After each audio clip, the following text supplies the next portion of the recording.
GBN basically stands for Global Business Network.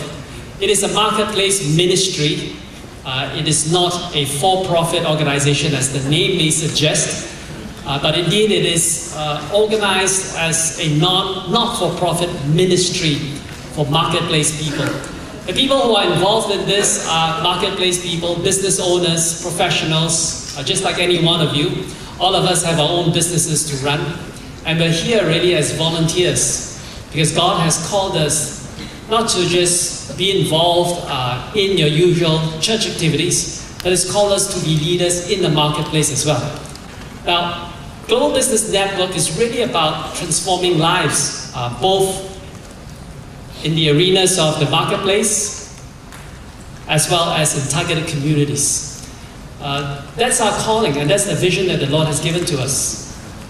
Transforming lives is the central core of our vision. And as I said, we do that in two main areas, the marketplace and targeted communities.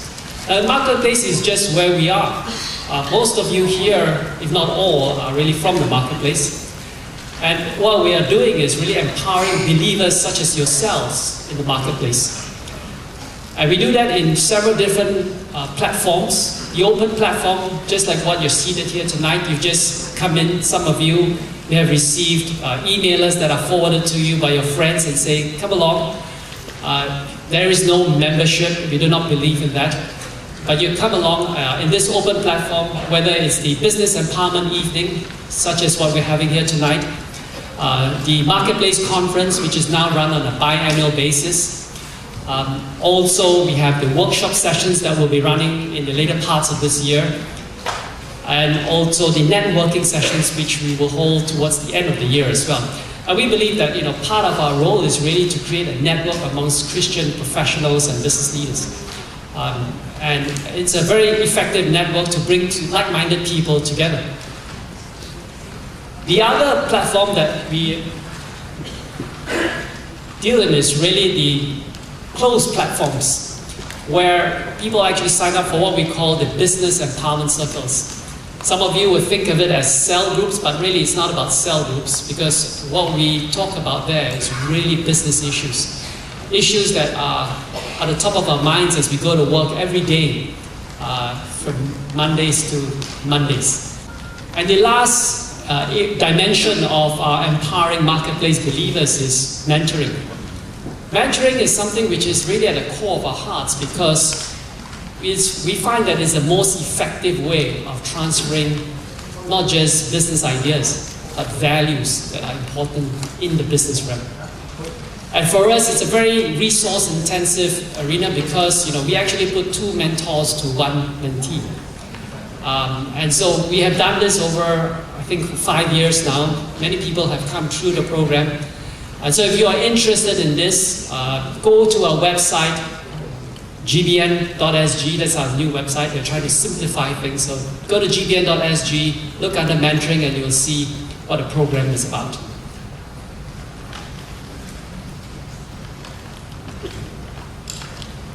The other area of transforming lives for GBN is in the targeted communities. Now, here, it is not about missions as you think in the church realm, but it's missions in the business realm. The three main criteria we employ here is very simple. We look for sustainable platforms, and often these are business platforms, existing businesses that are running. Number two, these platforms have to have a wide community impact. In other words, it's not just benefiting the operators or a small group of people, but it has to impact community, a village, a province, or more. And finally, it has to have a kingdom impact. That's why we do it. That's our calling, is to make an impact for the kingdom. Now, just to give you a flavor of what this all means, 2 months ago, in November of last year, in fact, we were in Cambodia. We just inked this project. This is really partnering a church organization called KCC, or Khmer Christian Church. This is a church planting group based in Phnom Penh, and they wanted to expand the church planting activities, and they also wanted to build a training center in this province called Kampong Spiu, If you're familiar with Cambodia, you will know that that's probably one of the poorer provinces in that place. Now, unlike your typical mission style, we didn't go there and fund the church directly.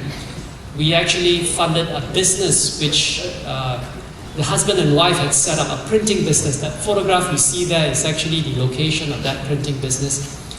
The profits of that business is actually channeled towards the church planting activities. So here you have a sustainable platform, which is the printing business. They wanted to grow that so that they can channel more of the profits towards the church planting. So by coming alongside and enabling them to do this, and enabling them to expand the printing business, they're able to churn more of the profits back into church planting.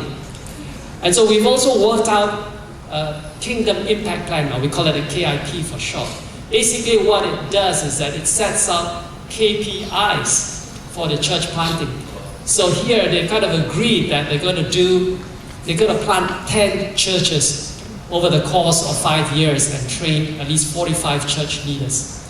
And we hold them accountable to it. So this is not about just putting aside some money there and try and think that you're doing good, but it's actually following up through the years to make sure that they do what they say they will do.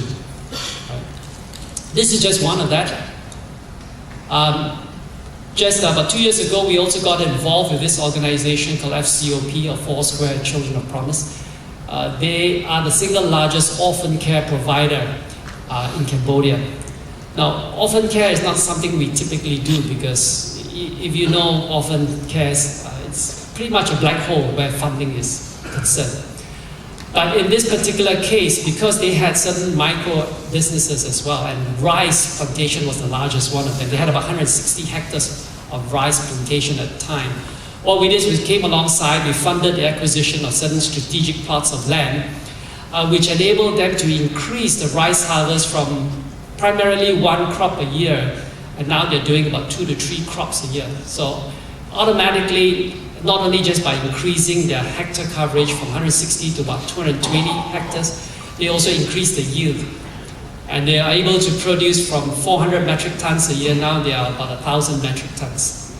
Right? So that means that they didn't have to buy rice to feed those 3,000 mouths. Actually, it's about 3,500 if you consider the widows that work with them and the staff as well.